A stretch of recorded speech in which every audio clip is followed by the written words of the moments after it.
What's going on, snipers, and welcome back to our Atlanta Thrashers franchise mode here in NHL 21. So in last episode, we just basically had a roster overview, as well as I showed you guys like the draft class, the trading block, all that sort of stuff. So it was just basically a setup episode, but this episode we're going to finally get some simulation done, so it should be pretty exciting. Now I do have some comments I'd like to go over just because they're kind of nice comments from you guys. So the first one is from Kagerodov. He says this is going to be an epic series. I am in for sure, and I really appreciate that, Kagerodov. I put a lot of work into this roster build, so it's going to be really fun to finally get this series underway. The next comment is from Canuck80. He says, very cool to take a trip down memory lane with this franchise mode. Looking forward to this. And I totally agree with that as well. This series is probably going to be pretty nostalgic because you're going to go through a lot of players from the past that you guys might have forgot about and all that type of thing. Also, a comment from NHL's Best. He says, I am so glad I found your channel. I love it. Thanks, man. I really appreciate that. We also got X2 Games. He says, let's go. I remember watching the roster build. And are you referring to when I was doing my live stream? Because I don't remember if you were in the live stream or not that I had like quite a few months ago. But I appreciate that, X2. Jack's Danger also says awesome with a little flex. Thank you for that, man. Also, I think that was it. Oh no, there was one more from HawksFan88, which is a little suggestion which I could adjust, but I don't think I'm going to just yet. If we do another throwback franchise at some point, maybe I will. But HawksFan says, though, two little things. I remember in your roster build video you had Ovechkin set as a power forward. I think it would make more sense if he would be a sniper, since he has one of the best he's one of, if not the best goal scorers in NHL history. Also, I think Malkin should be high elite just because low potential players don't seem to turn out that great.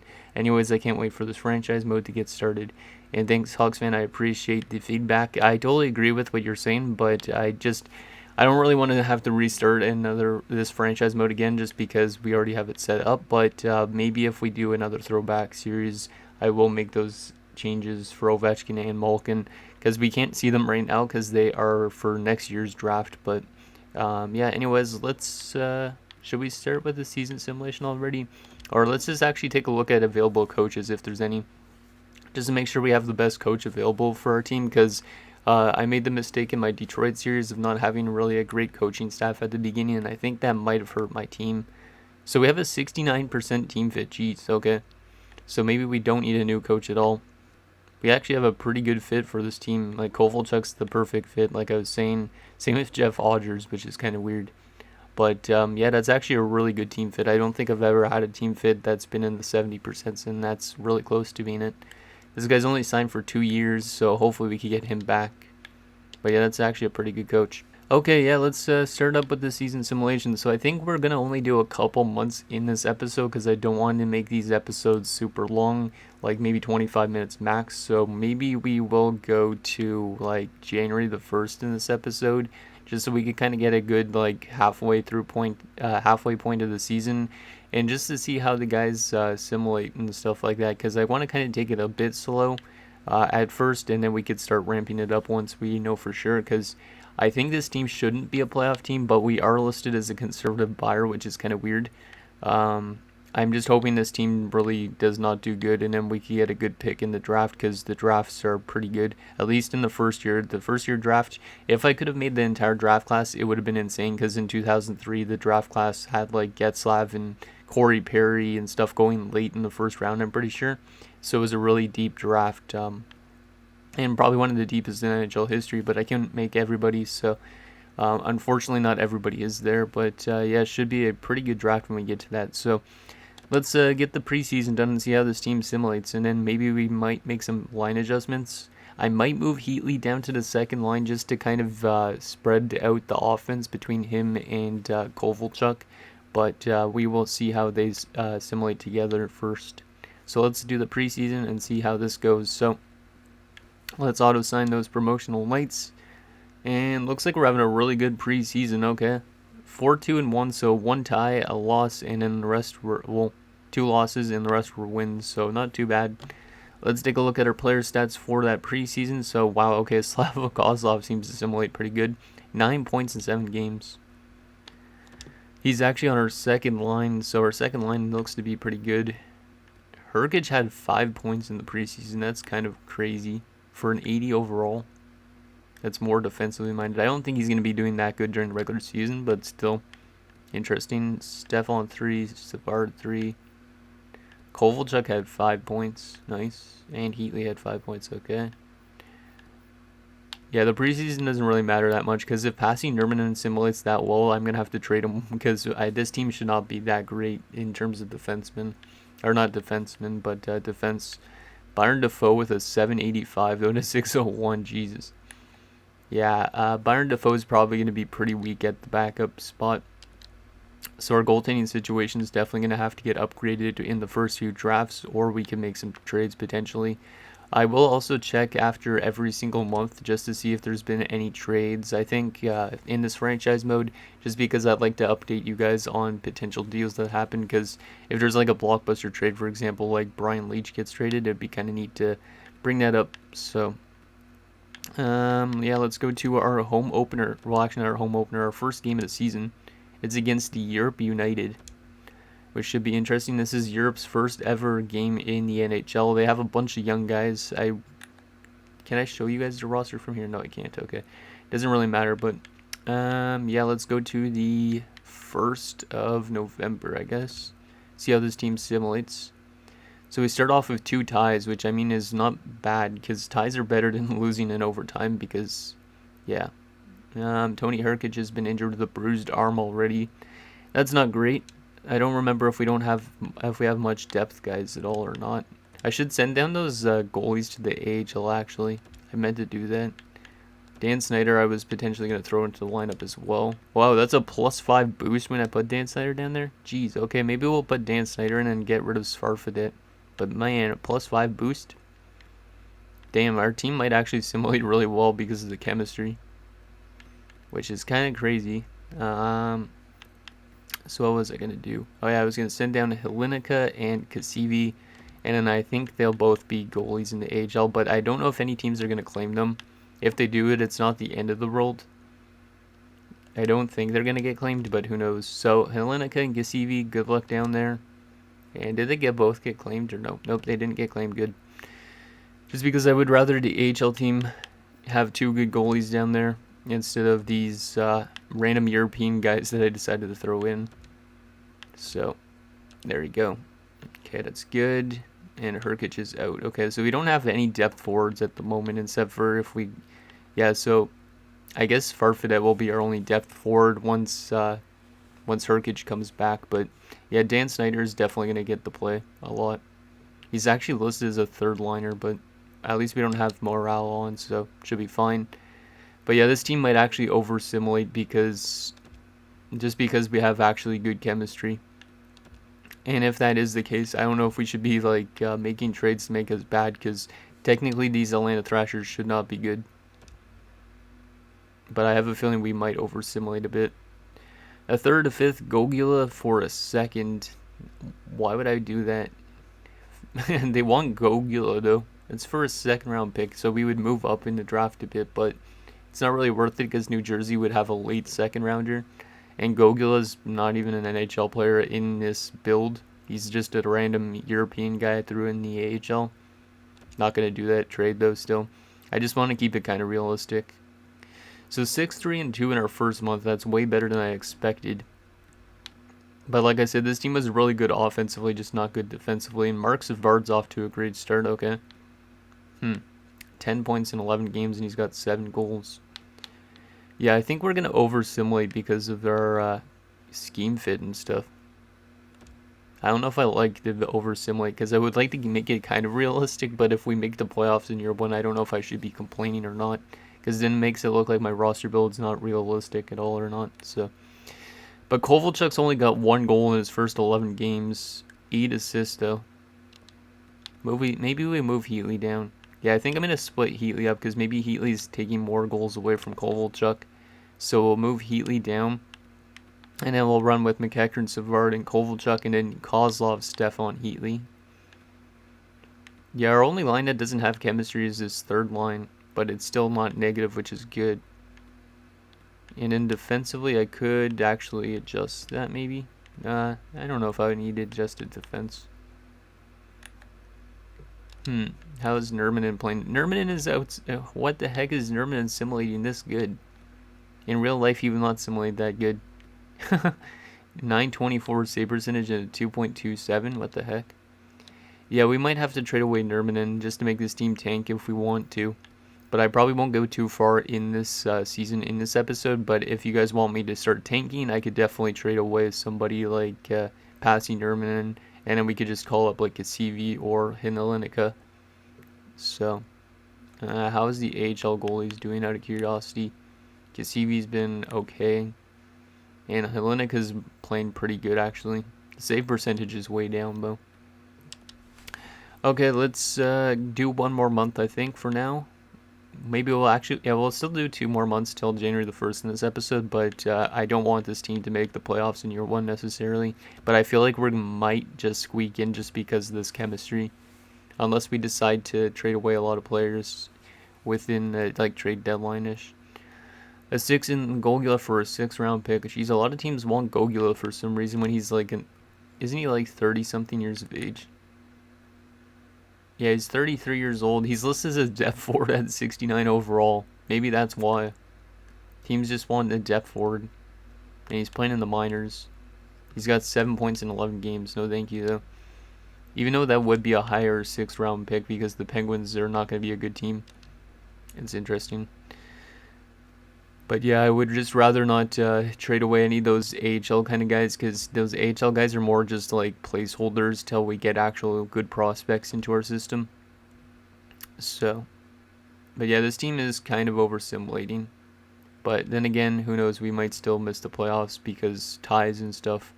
So, Andy Sutton's been injured with a concussion. Jeez, who took out the big man? We might have to, we don't have a depth defenseman. So we're going to have to throw Tamer up and play a forward as D, which is okay. I could always try and trade for a depth defenseman, but I don't really want to do that. Year 1 is just more of a play. It's more just playing out the sim and seeing how it is first, and then in the off-season is when we'll be able to actually pick up good depth pieces and whatnot. So yeah, we'll put Sarfadin on defense because why not? Only a -1. That's not bad considering he's a forward. But yeah, I don't know how Sutton got injured. He's literally the hugest man on this team. 6'6". And hugest isn't a word, I don't think, but whatever. So we did fall apart a little bit near the end of that. 10, 10, and 5. Okay, that's good. I don't want us to be a playoff team right away. I want this to be kind of a realistic sim for year 1. And the Rangers are over-simulating, but it's probably because they actually do have some pretty good players. 25 points. Not bad. 3 points out of a playoff spot. Just curious on how the simulation is in terms of realisticness. And the Ottawa Senators are up there as well, which is good because they won the President's Trophy this year. Leafs right behind them, though. Europe is kind of over-simulating a bit. The Sabres are doing really bad, which is kind of weird. Because the Sabres were kind of in the middle at this stage, so...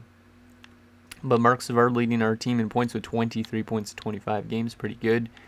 How's the draft class looking? None of these guys getting fully scouted. Jeez, this Alvin Gill guy's a power forward. An elite power forward in the first year draft is pretty nice. This guy is an EA generated guy, but he's got he looks like a really good goal scorer. Which would be kind of nice to have, not even if we do have Kovalchuk already. Still would be a nice thing to have if we were to miss the playoffs. Eric Stahl is doing really good in Peterborough. Patrice Bergeron's doing really good in Katie Bathurst. This is more just to kind of figure out if my actual build is working well, which I think it seems to be so far. But we'll find out more near the end. How's the goaltending simulating like Marc-Andre Fleury? He's doing really good in Cape Breton. I think I made him like an 82 high elite, so he's going to be like a really good steal for whoever takes him at 14th. Rene, not simulating that good in a men's league in Finland. Okay, let's continue the simulation. We'll do one more month, I think, in this episode. Just because, like I said, I want to kind of just see how the simulation is working so far. And I don't want this team to make the playoffs in year 1, but if that happens... It's not the worst case scenario. I kind of want more of a realistic simulation though for year 1. And I want us to be a playoff team within a few years maybe. So Yannick Tremblay was never injured. Third round pick, a third at Gogula for second and a fourth in the Dinks. I didn't actually check if there's been any trades yet, but I doubt it, because most of the trades happen like closer to the deadline, it seems like. So throw Sutton back into the defensive core. Wait, did I actually make him an enforcer? Huh. I thought I made him a defensive defenseman just with physical stats, but I guess not. So we'll leave Sutton down here, I think, on the top 6, which is good. Yeah, this team is kind of struggling a bit, which is good. I don't know why a lot of teams are trying to get Gogula from me. I'm trying to make this realistic, so I'm not trading Gogula away, because like this wouldn't have happened in this year, because Gogula was never an NHL player. I think he was a draft pick in real life by like Buffalo, but still. And a couple more games left of this month. Mike Weaver was never injured, and we end off against Ottawa with an injury to Mike Weaver, replace him. 16-14, 8-1. Really weird record. And we are out of the playoffs still by only 1 point. But this is a really tight division. As you can see with ties, everything is completely up in the air, because literally we're 2 points back of the third spot, which is the Devils. But we do have one more game played than them. Okay, let's take a look at player stats so far for the season. We'll also take a look at the standing stuff just to see how teams are simulating in terms of goals for. And then maybe I'll show you guys the trading block again, so you guys could get some potential deals down in the comments for me. So let's take a look at those player stats. So let's start off with centers. So Mark Savard, 33 points in 39 games. He's only got 1 year left on his deal, so we're going to have to re-sign him. But yeah, he's playing pretty good. It could be just because he's playing with some good players, but yeah, really liking this from Mark Savard. Patrick Stefan, 25 points. That's actually pretty solid as well. He's on pace for probably like a 50-point season at this rate. Dan Snyder, though, 20 points in 36 games. Huh. I didn't even make him that good, did I? 86 offensive awareness. I didn't think I put it that high. Interesting, but he's actually a really good player for us. It sucks that he passed away like in the off season of this year. So, Herkic, 13 points. Farfit at 2 points. Kovalchuk, 33 points. Only 12 goals, but still really good from him, especially considering he's only 19. He's probably going to be like a high elite player at some point. Kozlov, 29 points. Heatley, 26 points on that second line, -7. So the second line seems to be out there for a lot of goals against. Barteshko, 13 points. Cowan, 8 points. Not too bad. And then right wing wise, McEachern, 28 points. Tapper, 14 points. Odgers, 9 points. No assist. 57 penalty minutes already on the season. And then defensively, Tremblay's got 17. Charnquist, 14. Caberlet, 11. Tamer, 7. Sutton, only 2 points and 73 penalty minutes. Jeez. And Weaver, only 1 goal. And in goaltending wise, Nurminen is still over simulating, I think, a bit. And Byron Defoe is playing too good as well, I think, at this rate. So maybe we want to change up our goaltending situation to make us worse. Let's take a look at the entire league already as well, just for fun. Joe Thornton leading the way in points. It's pretty realistic. And in goals, pretty realistic. Plus minus. Gary Roberts, penalty minutes. Zdeno Chara's already got 135 PIMs. And he's only halfway through the season. Shooting percentage by a guy that's played every single game. Jesse Bulleries. That's kind of weird. Game-winning goals so far is Joe Thornton timed with Arnott and Leclerc. Power play goals, Jochen Hecht with Savard. Savard's up there with Linden. Niedermeyer, okay. Let me just check defenseman for points. Most points for a defenseman so far is Sergei Zubov with 30 points in 40 games. Pretty good. Best goaltender this year so far for wins is Habibulin and Theodore. Kind of realistic. Theodore has also the most shutouts, and the best save percentage by a starter so far is going to be Patrick Wall with a 923. Jeez. And best goals against average by a starter as well is going to be Ed Belfour. Realistic as well. Not too bad of a simulation so far, I think. Let's take a look at just what our team is doing wrong at the moment, even though we don't really need to address it here in year 1. I just want to see what teams are simulating like. So Dallas was the best team in the league, it said, but for goals for per game, the Islanders are the best offensive team, which is kind of unrealistic. I don't know why they're like that, but whatever. The best goals against per game is the New York Rangers, and it's Toronto Islanders Sens. Best power play so far this year, New Jersey Devils, 24.4%. And the best penalty kill so far this season is us with an 89.2, which makes no sense whatsoever. Okay. Most short-handed goals for fun, Colorado with 5 and Boston. Okay, let's take a look at what's out there on the trading block, and then that'll be it for this episode. So this episode's probably just going to be more of just getting a feel for the simulation. I don't know if we're going to make much trades this year, unless we just want to make ourselves tanking, like rack up the picks, but I don't know if we're going to do that or not. So there is Jeff Hackett. I don't want to trade for any of these type of European guys that are in the AHL, so Jeff Hackett's available. Anybody else from my actual roster build? I'll also check if there's been any trades so far after this, just because there could be potentially some deals, like smaller ones that have already went through. Jamie Allison, that's a depth defenseman if we want to pick up one.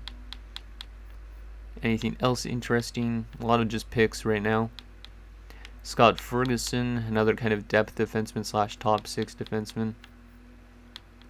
But yeah, it doesn't really seem there's much out there right now, but we are still like 2 months from the deadline, I think.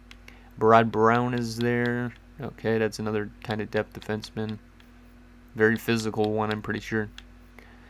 New Jersey with nothing yet. There's like barely anything on the block. But that's the thing with this roster build, is it's kind of all over the place. Dane Blackburn still is on the block. That's still kind of an interesting goalie prospect if we wanted to trade for one. He is playing games in the AHL, but he's playing really good.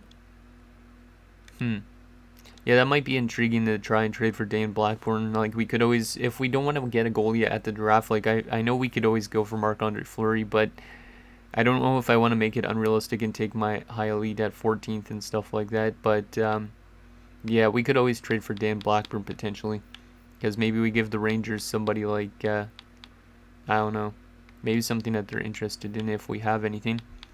Which I don't know if we actually do, because making trades in this is going to be pretty tough, because a lot of the guys have like not a lot of value.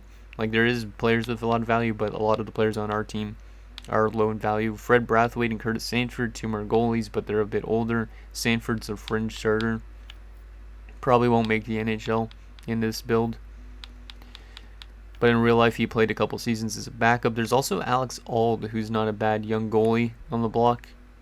Kind of surprised he's on the block. He's been playing in the AHL. He actually played a couple of games in the NHL this year, and he played pretty good. Auld could be interesting. He's actually listed as a backup as well already. Obviously, he was a big part of that Todd Bertuzzi deal in real life. Okay, so that's what's out there on the block. Let me just take a quick look if there was any trades around the league, just for fun, and then that'll be it for this episode. So no, there has not been any trades yet, and no signings. Injury-wise, I'm just taking a look at the injuries just to see who's gotten injured. Geez, Patrick Traverse out for 3 months. Marian Gaborik out for the next 2 weeks. That's a big loss for Minnesota. Yashin out for the next 2 to 3 weeks. Cloutier is injured. That's realistic. Anybody else? Is Pavel Bure get injured? Peter Forsberg was injured at one point. Realistic. I just want to see how realistic this build actually sims. Interesting. What else we got here? Anything else? Nope. Anyways, guys, that is going to do it for this episode of our Atlanta Thrashers franchise mode. So let me know down below in the comments if there's any trades you think we should be doing to make this team worse, or if we actually want to be a playoff team in year 1, maybe we want to try that, because this team's kind of hovering right around a playoff spot, which I figured was going to be the case with our chemistry. So anyways, let me know what you guys think down below, and I'll see you guys next time.